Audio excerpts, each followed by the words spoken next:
AD 150년경에 순교자 유스티노스의 제1변증서는 로마 황제에게 그리스도인들의 공예배 순서를 설명하고 있는 것인데 가장 완전한 형태의 예전 기록입니다. 지금까지의 발견된 문서들 중에 가장 오래된, 가장 최초의 문서가 바로 이것인데 여기에 예배 예전을 보여주고 있는데 이것이 오늘날의 개혁파 교회들의 공예배 형식과도 매우 유사한 것을 보게 됩니다. 이 문서들은 특히 성찬 예식에 대해서 공들여 설명하고 있는 것을 보아서 아까 말한 대로 당시 회당 예배 형식에는 없었기 때문에 이스라엘 사람이라면 회당 예배가 익숙할 텐데 그 익숙함에 성찬이라는 순서가 있어서 왜 이걸 해야 되는지 어떻게 해야 되는지를 알 수가 없었기 때문에 여기에 대해서 비교적 자세하게 설명한다는 그런 특징이 있습니다. 자, 개혁파 교회의 예배 예전이 초대 교회의 예배 예전과 흡사하다. 이것이 확인되는 것입니다. 자, 그러다가 4세기쯤에는 니케아 신조가 만들어지게 되고 공동의 신앙, 즉 같이 모여서 우리는 이렇게 믿는다라고 공동의 신앙을 고백하는 신앙 고백이 추가됩니다. 예배 순서에. 또 사도신경을 하기도 하고 니케아 신경이 훨씬 더 훌륭하고 더 온전한 신앙 고백이지만 여러 가지 이유로 그 이후로 교회에서는 니케아 신조보다는 사도신경을 예배 예전의 신앙 고백으로 더 익숙하게 하는 것을 볼 수 있죠. 그것이 오늘날까지 이어지게 됩니다. 자, 그런데 이런 그 초대교회의 예배 예전이 중세 시대를 거치면서 로마 카톨릭에 의해서 예전이 성찬 중심으로 과도하게 변질됩니다. 말씀을 신자들에게서 뺏어버리죠. 아무나 말씀을 읽으면 잘못 오해하고 해석하고 할 여지가 너무 많다. 그 당시에 무식한 사람 문맹이 많았기 때문에. 그러니까 아예 그를 가르칠 생각을 하지 않고 신자들에게서 일반 신자들에게서 성경을 뺏어버립니다. 성경은 이 하나님의 말씀은 특별한 사람만 읽을 수 있고 해석할 수 있다. 그래서 그 당시 사람들이 쓰지 않는 라틴어로 성경을 기록했고 그 외에 다른 언어로 성경을 번역하면 불에 태워 죽이는 그런 짓도 중세 카톨릭 교회에서 하게 됩니다. 말씀이 없으니까 신자들을 교회로 잡아두기 위해서 눈에 보이는 그 예식이나 의식을 가지고 혹은 그림을 가지고 음악을 가지고 이런 것으로 사람들을 잡아두려고 했고 특별히 성찬을 가지고 예배의 중심으로 삼는 그런 시간들이 길어지게 되었습니다. 그리고 종교개혁을 통해서 루터나 칼뱅이나 스빙글리 같은 사람들은 초대교회의 예전으로 돌아가야 된다.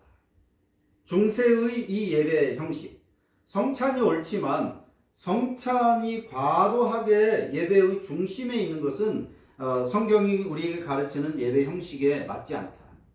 그래서 예배를 개혁하게 되었고 어떻게 개혁을 해야 되느냐? 초대교회의 예전이 성경적인 예전이다라고 해서 예배를 개혁하게 된 것입니다. 특히 칼뱅은 그의 기독교 강요와 목사직과 예배 형식서라는 그 책에서 예배 요소를 4가지로 말합니다. 말씀 선포, 성례, 기도, 시편 찬송. 이렇게 4가지로 예배 요소를 설명하고 있습니다. 그리고 가장 나중에 기록된, 나중에 만들어진 기독교회의 총회를 통한 문서인 웨스터민스터 총회 공예배 지침서에는 이렇게 말하고 있습니다.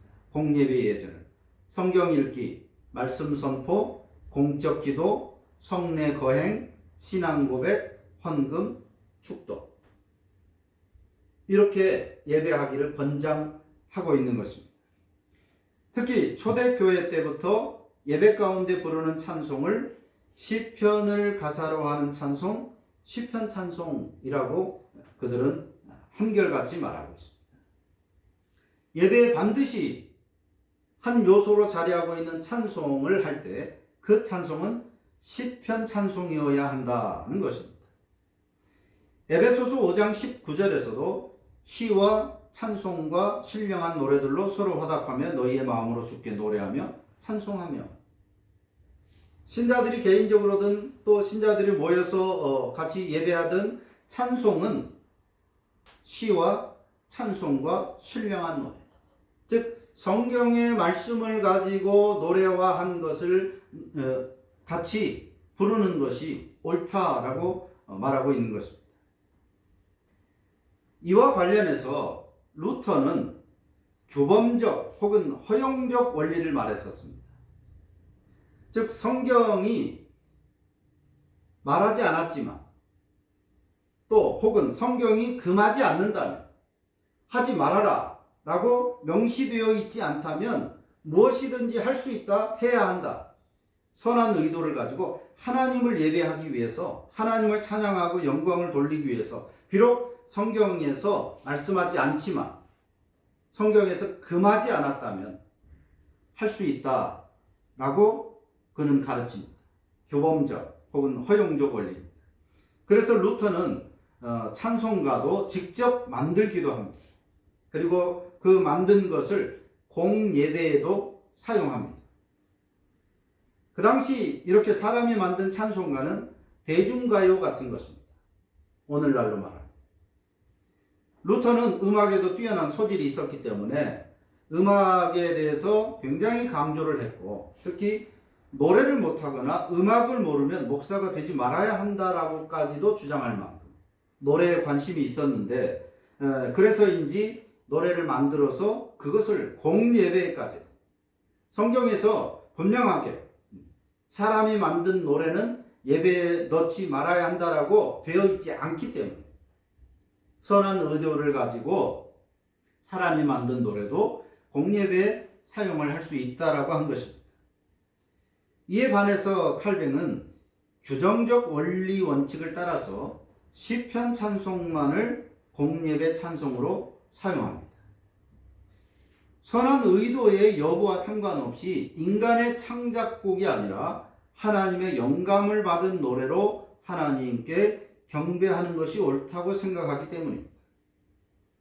그리고 웨스트민스터 총회도 공예배 지침서에서 시편 찬송을 기본으로 삼도록 권하고 있습니다. 자, 개혁파 교회의 이 기조가 미국을 거치면서 사람이 만든 노래로 대체되었습니다. 그 당시 상황으로는 이해될 수 있는 부분도 있습니다. 드넓은 땅이었고, 그리고 아직 교회가 세워지지 않았고, 온전한 신학이 들어오지 않았기 때문에, 또 글씨를 읽을 수 있는 사람이 많지 않았고, 노래를 잘 부를 수 있는 그런 실력이 있는 사람도 많지 않았기 때문에 쉽게 따라 부를 수 있고 쉽게 이해할 수 있는 그런 노래를, 오늘 우리가 말하는 CCM이나 복음성과 같은 그런 노래를 만들어서 사람들을 모으고 또 집회를 하는 그런 시대였습니다. 또 그래야만 되는 상황도 충분히 이해될 수 있었습니다. 하지만 그것이 과정으로가 아니라 굳어져 버렸고, 심지어 시편 찬송은 예배에서 아예 퇴출되게 됩니다. 다행히 뒤늦게나마 개혁파 본래의 신학이 들어오면서 예전을 회복하는 교회들이 생겨났고, 또 시편 찬송을 회복하자는 노력도 있지만 이미 수십 년 동안 고착화되었고, 무엇보다 인간의 감성을 중시하는 한국 교회 예배 풍토에서는 거의 불가능한 상황이 되어버렸습니다. 쉽고 간단하게 예배하던 것을 이제 이것이 우리 개혁파의 예배 예전이다 라고 해봤자 그것을 받아들이는 교회들이 많지 않았던 것입니다. 더구나 시편 찬송은 말할 것도 없고, 심지어는 개혁 신학을 추구하는 이들조차도 예배 예전, 특히 성찬과 시편 찬송에 대해 문제의식조차도 없는 그런 이상한 현실이 벌어지고 있는 겁니다. 절반의 개혁 신학인 거죠. 온전한 개혁 신학이 아닙니다. 개혁 신학을 말하면서 예배 예전에 대해서는 어떻게든 하나님만 예배하면 되지 않느냐라고 한다든지, 성찬을 매주 자주 할 필요가 없다, 1년에 서너 차례만 하면 된다라든지, 굳이 그 어려운 시편 찬송을 부를 필요가 없다, 사람들이 좋아하고 마음에 감동을 주는 노래면 된다, 개혁 신학을 추구하는 이들이 이렇게 말한다. 있을 수 없는 그런 모순이 오늘 한국 교회 안에 있는 것입니다. 그들은 이렇게 말합니다. 시편 찬송에 예수라는 이름이 직접적으로 등장하지 않는다. 그러니까 시편 찬송을 굳이 부르지 않아도, 또 심지어는 예배에 적합하지 않다라고 주장합니다. 이것이 대표적인 이유입니다.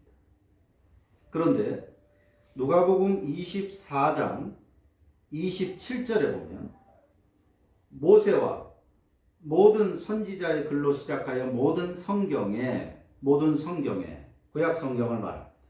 모든 구약 성경에 쓴 바 자기에 관한 것을 자세히 설명하시니라. 예수님께서 직접 하시는 것입니다. 구약 성경이 나에 대해서 이렇게 말씀했다라는 것을 자세하게 말씀하고 있습니다. 또 같은 누가복음 24장 44절 이하에 보면 내가 너희와 함께 있을 때에 너희에게 말한 바 곧 모세의 율법과 선지자의 글과 시편에 나를 가리켜 기록된 모든 것이 이루어져야 하리라 한 말이 이것이라 하시고, 이에 그들의 마음을 열어 성경을 깨닫게 하시고. 엠마오로 가던 길에 두 사람이 예수님이 부활하셨다는데도 낙심해서 고향으로 돌아갑니다. 이제 끝났다, 예수 공동체는 끝났다라고 돌아가는데 예수님이 그들과 함께 하시면서 가르쳐 주신 것입니다.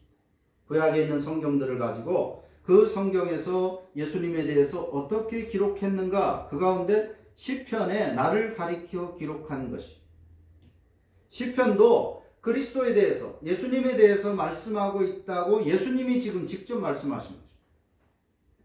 그리고 그들의 마음을 열어 깨닫게 하십니다. 그 즉시로 두 제자는 다시 예루살렘으로 돌아가게 됩니다. 자, 이 말씀에 의하면 시편에 예수라는 단어, 또 구속사라는 단어가 없다면서 시편 찬송을 거부한다면, 오늘 엠마오로 가던 두 제자가 예수님의 말씀을 듣고 마음이 열렸고 성경이 깨달아졌다 그랬는데, 개혁신학을 추구한다라고 말하면서도 시편에 예수, 구속사 단어가 없기 때문에 시편을 노래로 하는 시편 찬송은 비록 우리 개혁 선배들이 불렀지만 우리 실정에는 맞지 않다라고 거부한다는 것은 아직 그들의 마음이 닫혀서 성경을 깨닫지 못하는 것이라고 말할 수밖에 없는 겁니다. 말씀을 깨달으면 시편에 예수님에 대해서 말씀하고 있는 것을, 구속사를 설명하고 있는 것을 알 텐데, 시편이 예수라는 단어가 없고 구속사라는 단어가 없기 때문에 시편 찬송은 우리 실정에 안 불러도 된다, 맞지 않다라고 하는 것은 마음이 열리지 않은 것입니다. 성경을 깨닫지 못한다고 생각할 수밖에 없는 것. 그리고 신약 성경에서 인용되는 많은 시편의 말씀들은 그리스도 또 구속사와 무관하다라고 할 수 없는 거예요. 구약의 다른 성경들, 창세기를 비롯해서 구약의 다른 성경들에 예수라는 단어가 과연 몇 번이나 나올까? 그렇다면 다른 구약 성경들에 예수라는 단어가 없고 구속사라는 단어가 없기 때문에 다 제외해야 되는 것인가?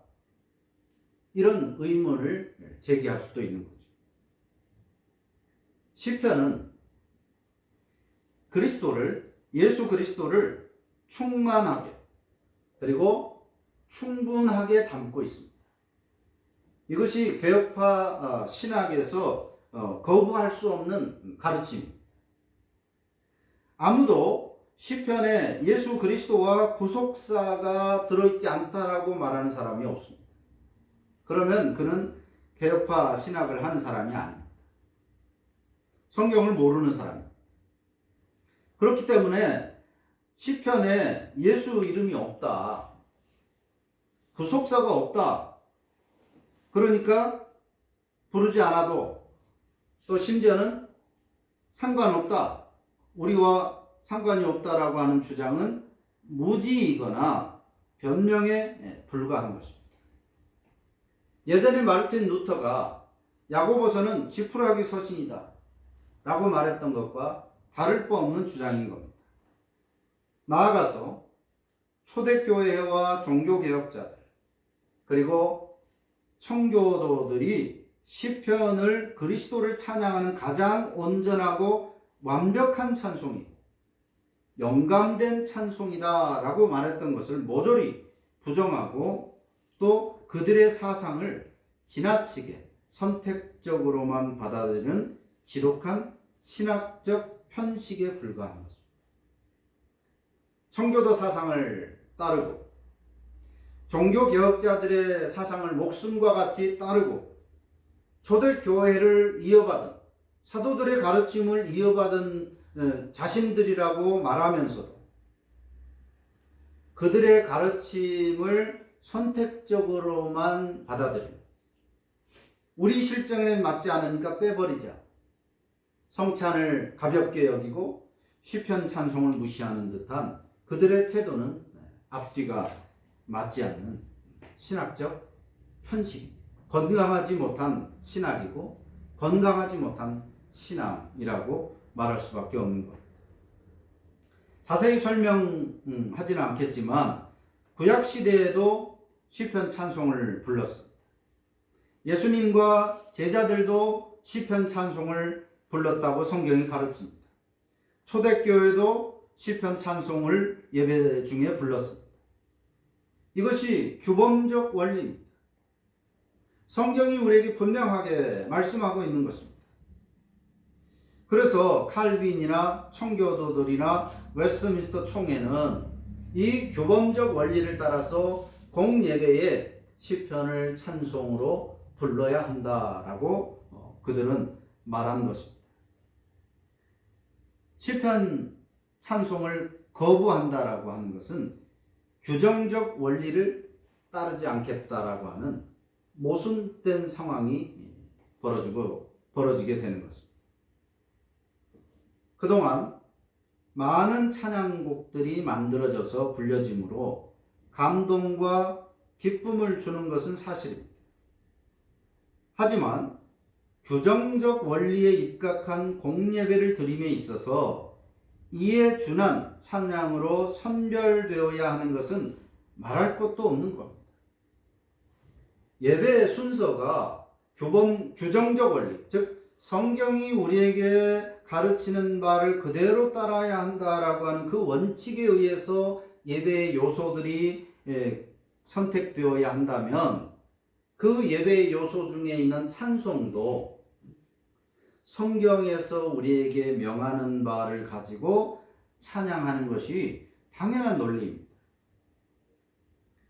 오늘날 불리는 수많은 소위 CCM이라고 말하는 그 노래들의 가사에 문제점들이 너무나 많이 드러나고 있고 신학적 깊이가 부족하거나 또 감정적 요소가 지나치게 강한 것을 보게 됩니다. 더구나 AI로도 뚝딱 노래가 만들어지기도 하는 그런 현실입니다. 그 노래들을 만든 사람들의 그 당시 상황들 그리고 그 후에 그들의 삶들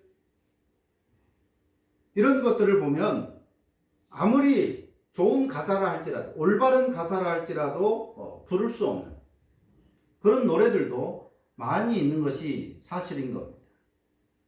적어도 공예배에서는 검증에 검증을 거친 노래들로 불러줘야 하는데 루터가 말하는 규범적 허용적 원리에 의해서 사람들이 만든 노래는 선별에 한계가 있게 되는 거예요. 10년 전에 20년 전에 만든 노래가 어떤 상황에서 만들어졌는지 그리고 그 사람이 어떤 사람인지 검증할 기회가 없는 겁니다. 그래서 사람이 만든 노래를 가지고 공예배의 찬양으로 부르는 것은 여러 가지로 문제가 발생할 수 있는 것. 따라서 적어도 공예배에서만은 안전하게 시편을 가사로 한 시편 찬송을 부르는 것이 영적 예배, 곧 합당한 예배의 격에 맞는 것입니다. 예배의 격에 맞는 것. 다른 것은 다 성경이 가르치는 규정적 원리에 입각한 요소, 말씀 선포, 성찬, 기도, 성경에서 명시하는 가르치는 그 요소를 넣는데 찬송은 사람이 만든 걸 집어넣는다? 이건 격에 맞지 않는 것이죠. 오늘 우리가 쓰고 있는, 모든 교회들이 쓰고 있는 새 찬송가에는 공예배 격에 맞지 않는 노래들이 너무나 많이 들어있습니다. 그래서 이 새 찬송가의 노래도 역시 아주 선별을 해야만 그래도 제대로 된 선별을 할 가능성이 많지 않습니다. 알 수가 없기 때문에. 그래서 굳이 불러야 한다면, 사용을 해야 한다면 선별을 거듭해야 되는 것이고, 그렇다면 하물며 CCM 같은 그런 노래, 자기들 마음을 즐겁게 하기 위해서, 사람들을 끌어모으기 위해서 만든 그런 노래들은 하물며 공예배에 넣을 수 없다라고 하는 것이 상식적이고, 우리 개혁신앙이 따르는 예배의 요소는 말씀과 성찬, 기도와 찬송, 이 네 가지입니다. 그런데 성찬을 제사의식이 아니라 예수님의 구속사역을 눈으로 볼 수 있도록, 그래서 예배 중에 앞에 펼쳐져 있는 빵 혹은 떡을 본다든지 잔을 보면서 예수님의 그 구속사역을 보게 하는 것이 성찬의 원칙입니다. 식탁보로 덮는 게 아니라 펼쳐서 예배 내내 그것을 볼 수 있게 하는 거죠. 그래서 개혁파에서는 성찬을 보이는 말씀이라고 합니다. 들려지는 말씀이 설교라면 보이는 말씀을 성찬이라고 합니다. 기도는 세속적 욕망을 추구하는 것이 아닙니다. 이런 일을 계획하고 있는데 잘 되게 해주세요. 만사 형통하게, 돈 잘 벌게, 부자 되게, 내가 사는 땅이 좀 값이 오르게. 이런 용도로 하는 것이 성경이 가르치는 기도가 아닙니다. 그건 세속 종교들의 기도입니다. 성경에서 말하는 기도는 하나님의 말씀, 하나님 나라가 이 땅에 이루어지기를 구하는 것입니다. 하나님의 뜻이 이 땅에 구현되기를. 그런데 그것이 나를 통하여 구현되기를. 그게 바로 기도입니다. 찬송도 마찬가지로 내 감정을 위해서가 아니라, 내 감동을 위해서가 아니라 말씀에 기반한 노랫말을 통해서 하나님을 찬양하는 것입니다. 그래서 개혁파 장로교회 예배의 핵심은 말씀이 중심을 이룬다고 하는 것입니다. 말씀이 중심을 이루는 것입니다. 성찬도 기도도 찬송도 말씀을 기반으로 하고 있는 겁니다. 하지만 이 말이 예배에서 설교가 가장 중요하다는 의미로 오해하면 안 됩니다. 말씀이 중심이고 말씀이 핵심인 예배니까, 그러니까 설교가 가장 우리 예배에서 중요하다? 그건 잘못된 생각입니다. 말씀이 중심이라는 것은 예배의 모든 부분이 말씀이라는 의미. 성찬도 기도도 찬송도 말씀을 기반으로 하고 있다, 그런 뜻입니다. 규정적 원리, 곧 시작부터 끝까지 모든 순서 하나하나가 말씀에 근거하여 구성되었고 모든 순서를 말씀이 지배한다. 라는 의미예요. 설교가 가장 중요하다 그런 뜻이 아닙니다. 그러므로 설교를 듣기 위한 예배가 아니라 시작부터 끝까지 모든 순서 하나하나에 집중하는 것입니다. 예배로의 부름부터 하나님이 우리를 예배자로 부르신 그 순서 시작부터 마지막 강복의 시간까지 모든 순서 하나하나에 우리는 집중해야 합니다. 하나님과 지금 소통하고 있기 때문입니다. 하나님과 실시간으로 소통하는 그 마음으로 예배에 임하는 것이 바로 우리가 행해야 하는 예배. 개혁파 우리 신앙의 선조들이 가르친 예배. 성경이 우리에게 가르치는 바로 그 예배입니다. 이 네 가지 요소가 예배 순서에 들어가되 이것을 적절하게 대화의 원리로 잘 구성한 이것이 바로 개혁파 신앙이 이해하는 예배의 순서, 예전입니다. 또 이렇게 예배하는 것이 옳다라고 하는 것이 성경이 우리에게 가르치는 바고 우리 신앙의 선조들이 가르치는 바, 하나님이 받으시는 참된 예배입니다. 기도합니다.